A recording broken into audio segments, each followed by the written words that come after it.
Israeli war on Gaza has been there for almost 2 years now. And there is a complete, almost complete international consensus that this is an illegal war. It must be brought to an end. In the US, they have been following the situation. There is a lot of pressure that is there in the Security Council, the General Assembly, the wider international community that obviously cannot be sidelined or ignored very easily. Pakistan has been a very forceful proponent of bringing an end to this war, and not just ending this war, but also initiating a process that would expedite the establishment of the Palestinian state. More than 4 or 5 days, Israeli aggression is continuing, and a ship which was carrying humanitarian assistance that was attacked. How you see this particular development and this inhuman action by the Israeli forces? So we assume and we expect that the US administration will take serious note of these developments. When US President was announcing this particular plan, he particularly mentioned the role of Pakistani leadership. And what do you think in the entire this peace plan, and with the passage of time when things will further unfold with regard to Gaza peace process, do you anticipate any important role likely to be given to Pakistan? Well, the role is already there. The importance of Pakistan, the significance of Pakistan's voice as a leading member in the Muslim world is already recognized. Pakistan is a big country, is an influential country.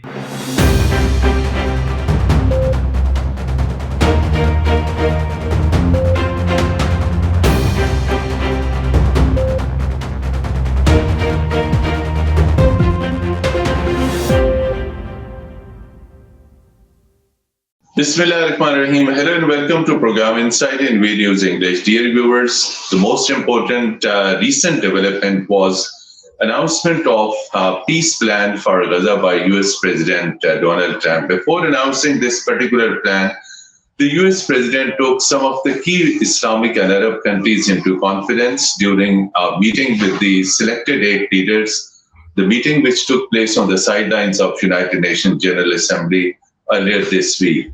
So this is an extraordinary peace plan that has also been hailed by UN Secretary General, several other Arab leaders. In today's conversation, we will not only discuss this peace plan, but also the role of United Nations, what role United Nations General Assembly or Security Council can play in ensuring peace in Gaza. We are fortunate to have with us Pakistan's permanent ambassador to United Nations, Ambassador Asim Iftikhar Ahmad Sahab. Ambassador Asim Iftikhar Ahmad Sahab, very warm welcome and thank you so much for joining our broadcast. Thank you so much for having me, Mateen. So, Excellency, first I would like to know from you how this entire process, this initiative by the US President, although Muslim countries were on board and Pakistan was also on board, how this process initially, these all talks on Gaza, then finally meeting the leaders on the sideline of UN General Assembly, and then, of course, announcing this particular plan at the White House. And this was also discussed during Pakistani Prime Minister and Field Marshal meeting with US President at the White House initially when it was discussed. Thank you so much. I think it can be better explained if you look at the background in which this has happened. So we know that this Israeli war on Gaza has been there for almost 2 years now, and there is a complete, almost complete international consensus that this is an illegal war. It must be brought to an end. And we also know that the previous efforts at the Security Council to bring about ceasefire and to provide humanitarian assistance and to restart those conversations about a political horizon and the need to resolve the Palestinian question in accordance with international legitimacy, they have on occasions been blocked by the US. So that has been a constant problem at the UN that has prevented action. So, in that context, international pressure has been increasing. You saw that in July, there was the two state solution conference that was chaired by France and Saudi Arabia. In an increasingly important number of countries has recently uh, recognized the state of Palestine. So there was a lot of pressure that was building, and I'm sure that friends in the US, they have been following the situation. There is a lot of pressure that is there in the Security Council, the General Assembly, the wider international community that obviously cannot be sidelined or ignored very easily. So, in that context, for a country that has been blocking action in the Security Council to come up and to say that we are now ready to play a role to bring this war to an end. I think this is important. And the engagement of the select Arab and OIC countries, that also includes, apart from the five Arab countries, Pakistan, Turkey, and Indonesia, in this process is important because everyone knows that along with these countries, Pakistan has been a very forceful proponent of bringing an end to this war and not just ending this war, but also initiating a process that would expedite the establishment of the Palestinian state and its eventual membership in the UN. So all of this is important. There can be arguments that some parts of this plan are not good or not ideal. But this is not our plan. This is the US plan. It has been, to a certain extent, it was reviewed by the eight countries in advance. Some of the proposals were included, some were not included. And that is why you've seen that the eight foreign ministers of the countries that had this interaction with President Trump, while welcoming the plan, they have also outlined very clearly as to what our expectations are from the implementation of this plan. Excellency Asim Iftikhar Sahab, once peace plan is announced, Israel was supposed to show some flexibility, some good gestures, some good signals. But despite almost more than 4 or 5 days, Israeli aggression is continuing. And a ship which was carrying humanitarian assistance that was attacked. Pakistan also strongly condemned that attack, and almost all those workers from several Muslim countries, including Kuwait and Bahrain, and also Pakistan, they were taken into custody by Israeli authorities. This ship was purely carrying the humanitarian assistance for besieged people of Gaza. How you see this particular development and this inhuman action by the Israeli forces? Well, this is condemnable. Pakistan has condemned it. Many others have done it, and it also shows that there are going to be problems.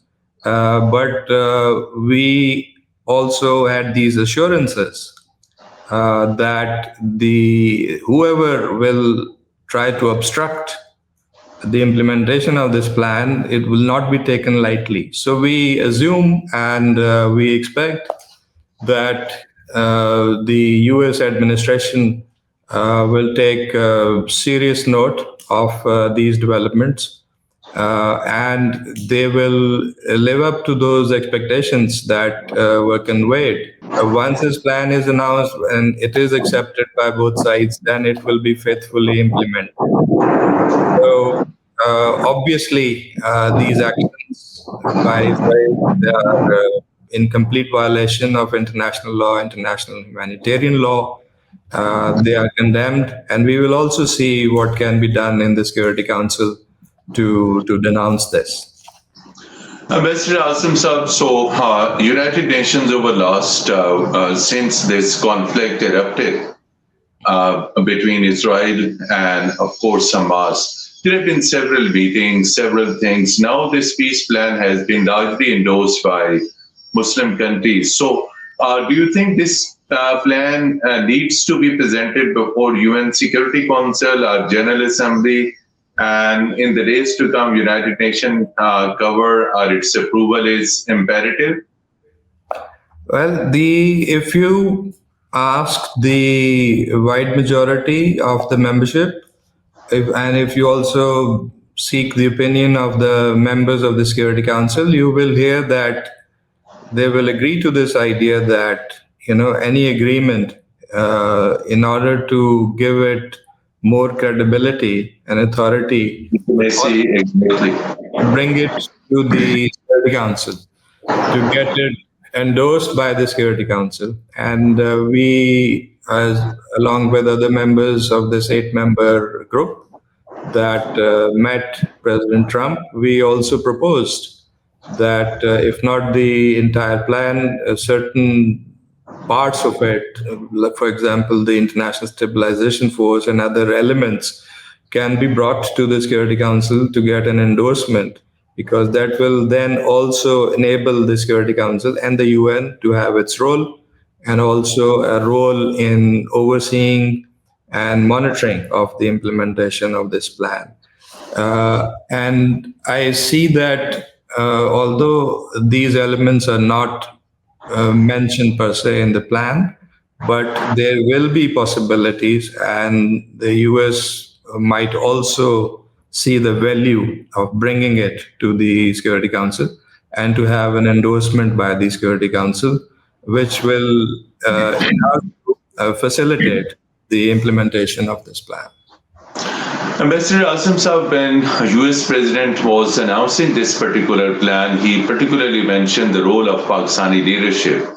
And what do you think in the entire this peace plan, and with the passage of time when things will further unfold with regard to Gaza peace process, do you anticipate any important role likely to be given to Pakistan?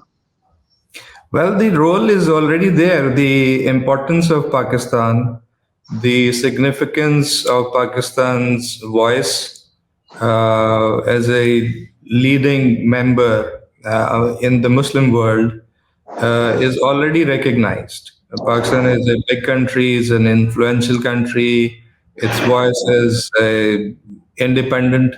Its voice has always been fully in support of Palestine and the Palestinian cause. We are also currently a member of the Security Council. So Pakistan, without doubt, is a very influential country at the global stage, and particularly in the Muslim world. So the fact that we are among the 8 countries who are engaged in this process is already an evidence that Pakistan's role is acknowledged.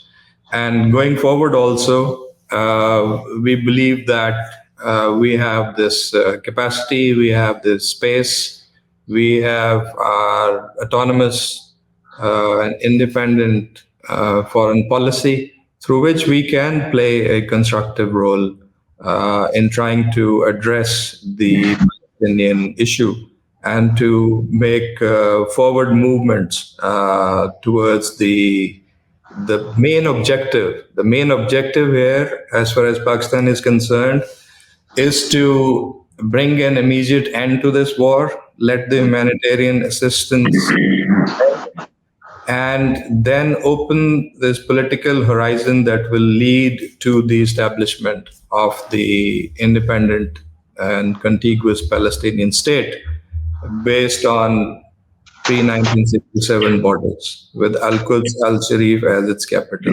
That's our key objective in our engagement in this process. Ambassador Asim, so what is the next step? Of course, peace plan has been announced. Is there any timeline that there will be ceasefire and withdrawal of Israeli forces from occupied Gaza Valley? So when the entire process is expected to be implemented? So we heard that Hamas is being approached by Muslim countries on this particular peace process. Hamas response is yet to come, and the latest reports that they were examining. So, but precisely when you are expecting that this entire process would be implemented, because as you said, the immediate requirement and the demand of the people of Gaza and entire Muslim world is ceasefire. Well, if you have a look at the plan itself, there are certain timelines which are mentioned. The most important is that it says that when both sides agree to this proposal, the war will immediately end. So obviously, as you are mentioning, it all depends on both sides formally conveying that they are agreeing with this proposal. And the next important timeline, which is also mentioned in this plan, is that within 72 hours of Israel publicly accepting this agreement, then the process of hostage release will start and the Palestinian prisoners release and the things follow. Humanitarian assistance, there are so many important things. I think in this plan, beginning from the ending of the conflict and the war, a rebuilding of Gaza to the benefit of the people of Gaza, letting in full humanitarian assistance. And then there are other provisions for temporary governance and the deployment of an international stabilization force. But most important, it clearly shows, and that should, I think, allay some of the concerns that were there previously with regard to the US position, no displacement of the people of Gaza from Gaza, no occupation or annexation of Gaza.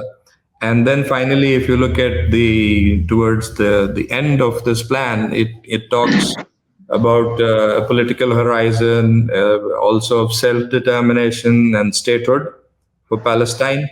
So in some ways, not fully, but in some ways, it has elements which are similar to what has been agreed in the New York Declaration. That is the outcome of the solution. So, other than this, Yazaveli, you have seen that recently Qatar was attacked. There are continuous attacks on Yemen. Previously, we have seen attack on Lebanon, then on Syria, then on Iran. So, is there is anything in the plan that Israel may not attack Muslim countries?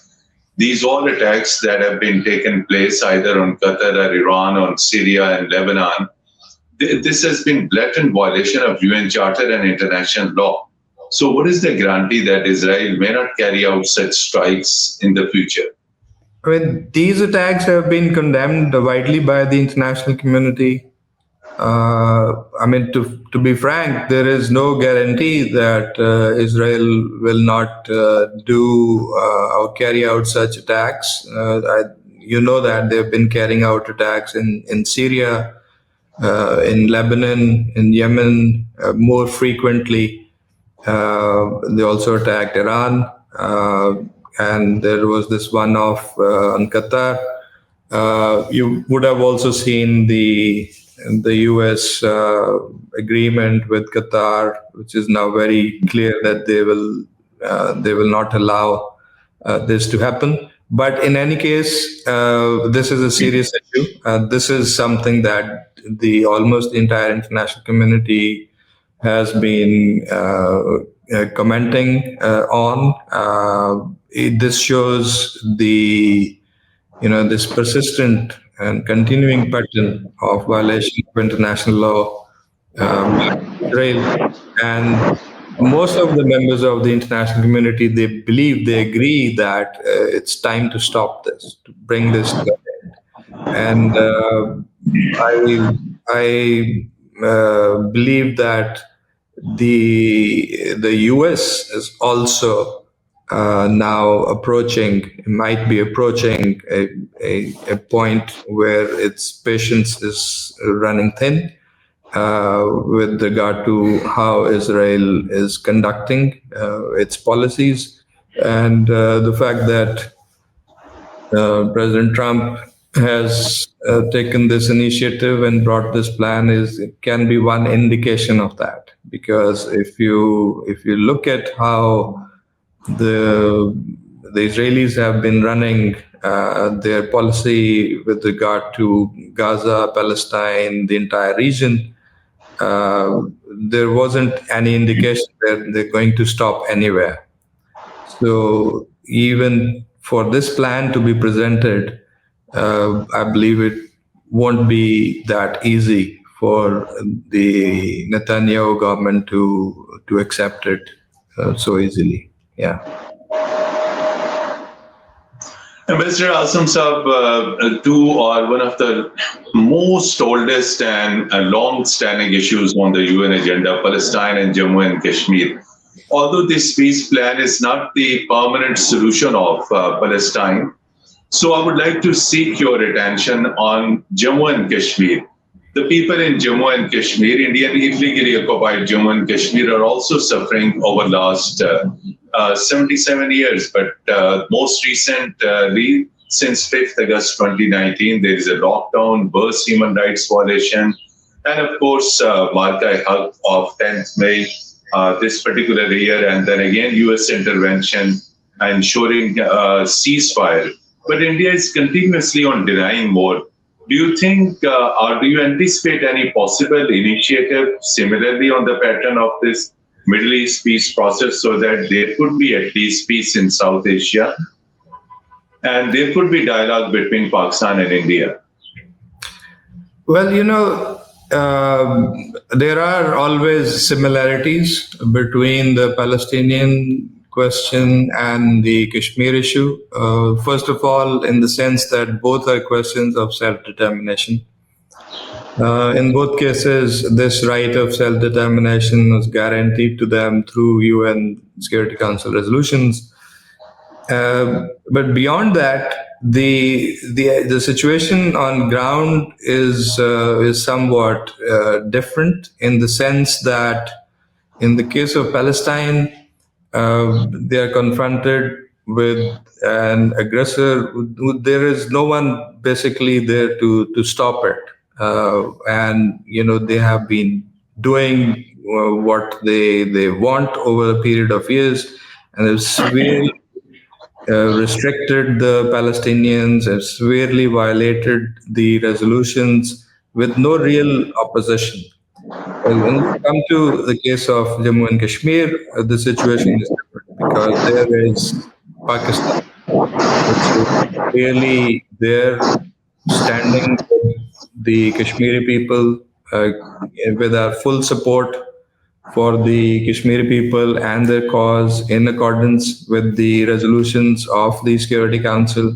So, there is this Pakistan element which distinguishes the Kashmir issue from the Palestinian issue, because there is this deterrent. The India knows that it cannot go beyond a certain point, and the Kashmiris also know that the Pakistanis are standing with them. And the most evident demonstration of this again was what happened in May.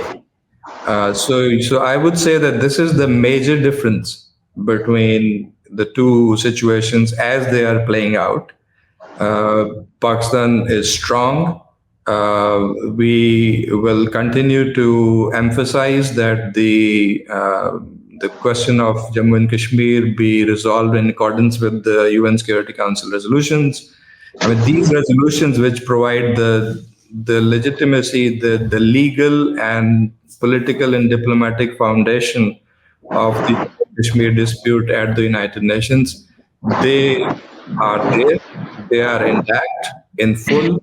Not even a comma or iota having changed in these resolutions. So that means that Pakistan's position, the position of the demand and wishes of the Kashmiri people they remain on very solid footing. So whatever India might have done on 5th August 2019 or subsequent steps doesn't change at all the legal and political foundation of the Jammu and Kashmir dispute. Yes, we have said always that we are ready to have a dialogue with India to discuss all outstanding issues, but that will always be in accordance with our position, which is guided by the position of the United Nations itself, the resolutions of the Security Council.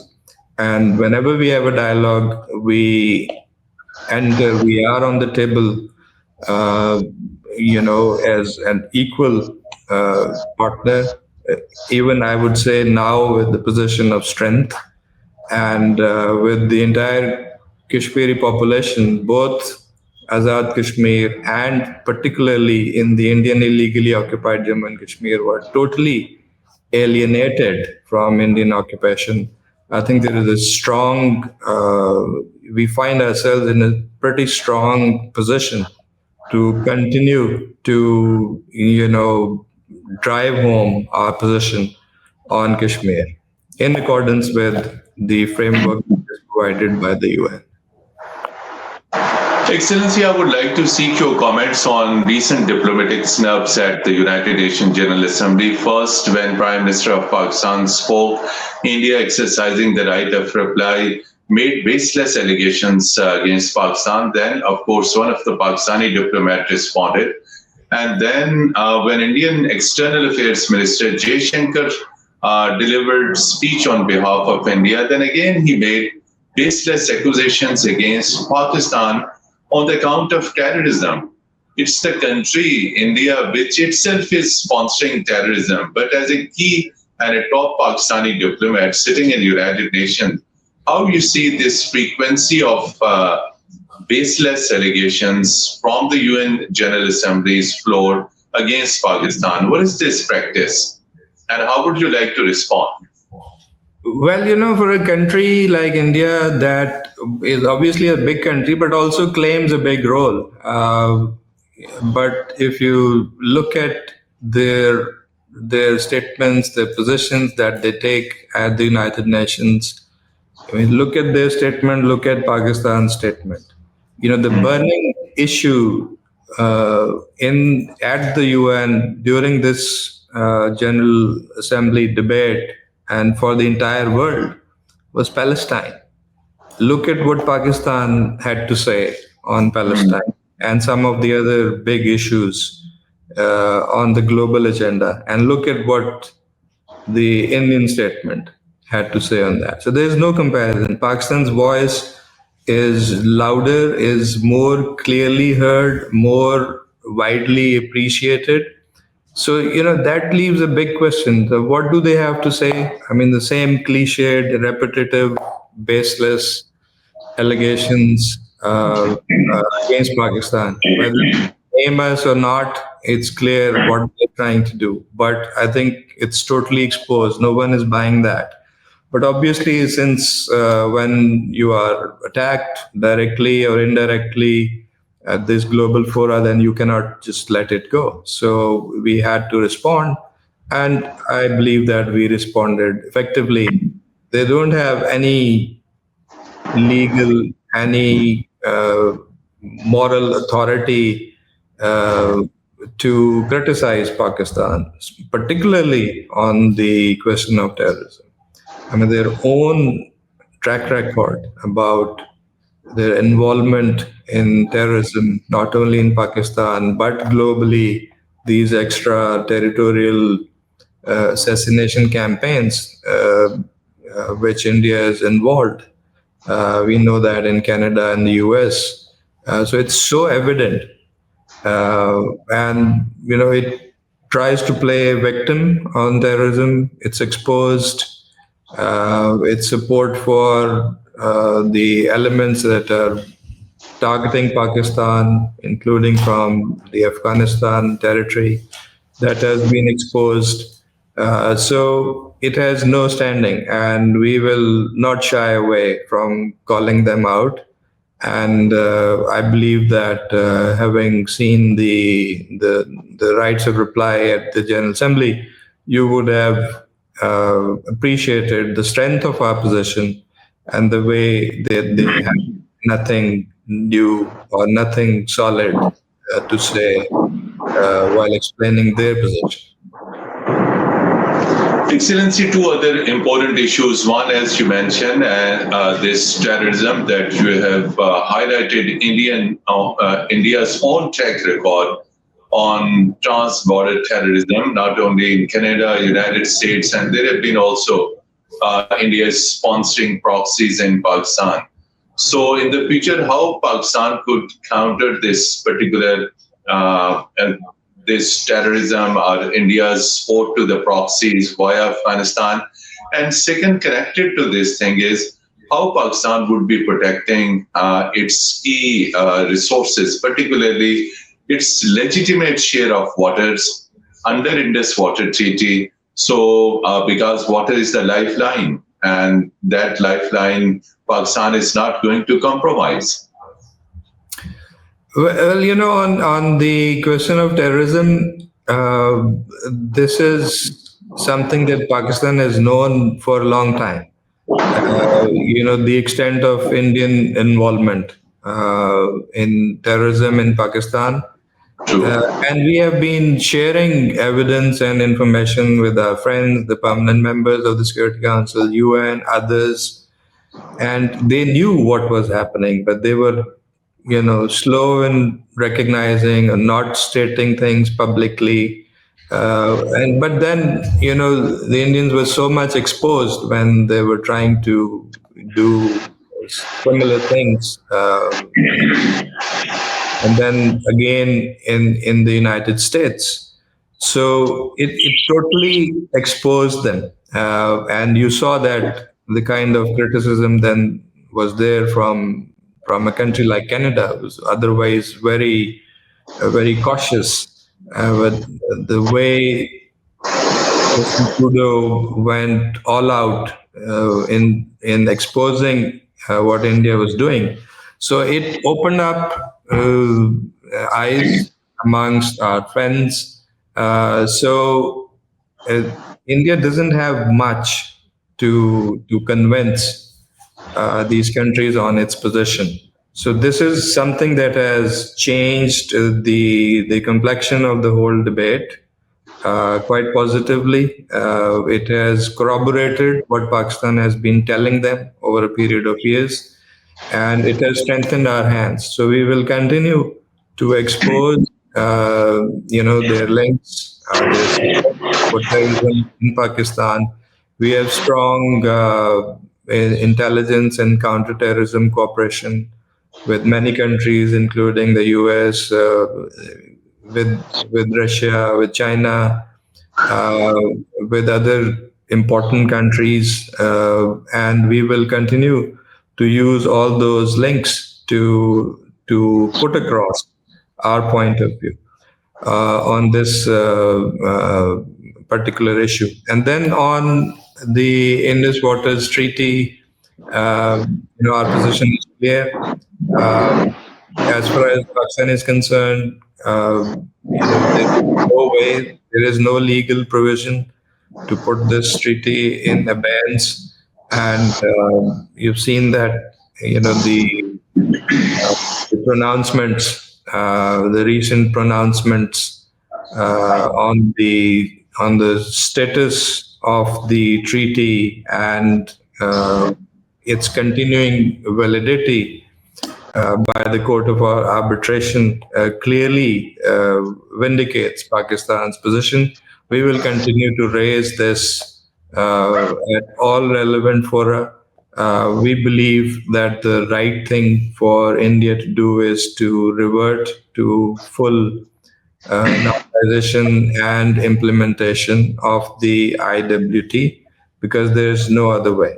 And I think this can be one of the CBMs which can lead to bringing the two sides back to the table to discuss other wider issues between our two countries, and that may involve a whole set of issues that were, for example, part of the composite dialogue between India and Pakistan in the past.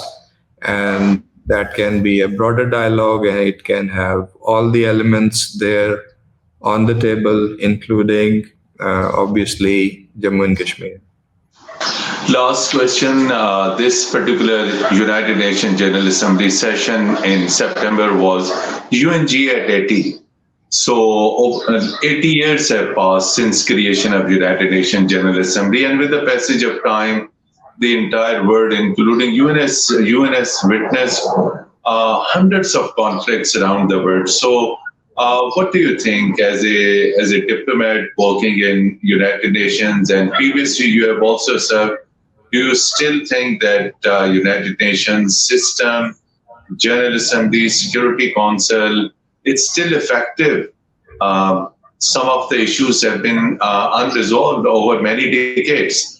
So, in the future, vis-a-vis the global peace and security is concerned, how you see the effectiveness of this UN body?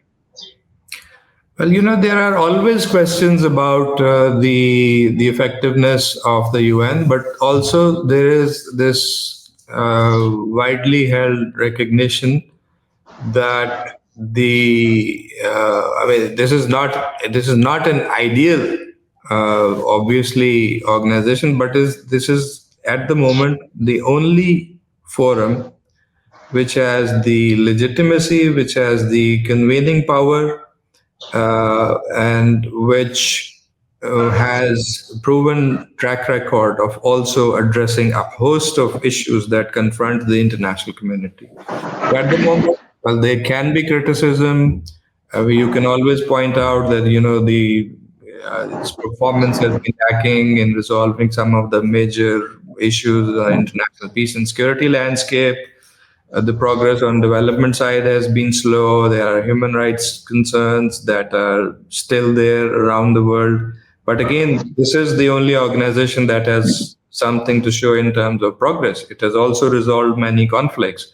It has also contributed through its peacekeeping, especially in Africa and many other countries in which Pakistan has also participated very actively. It has also been the organization that has brought the international community together to agree first on the Millennium Development Goals, followed by the SDGs and the climate, the Paris Agreement, and all of that. Many of the global conventions related to disarmament, human rights, and so many fields. It's UN.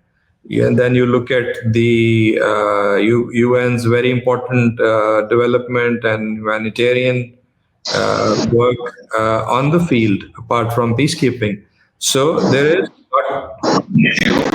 but there is a lot of room to do more, to improve efficiencies, and I think that is the purpose of this ongoing. I would say this is not the first time that we are talking of reform. We've done that before. So reform and adaptation of the UN corresponding to the new and evolving challenges is an ongoing process. And I believe the majority of the membership feels that that is required, and there is a lot of support for that. So that process will go forward. But if you look at this particular UNGA, when there was all this criticism and what is the future for the UN, I think the answer to that is that there were more than 150 heads of state and government who once again came to the UN, to New York. They spoke there, and the majority of them spoke in support of the UN. They advocated for multilateralism and multilateral cooperation. So I think this was a big testimony to the continued importance of the UN and multilateralism, and particularly for Pakistan and many of other like-minded countries.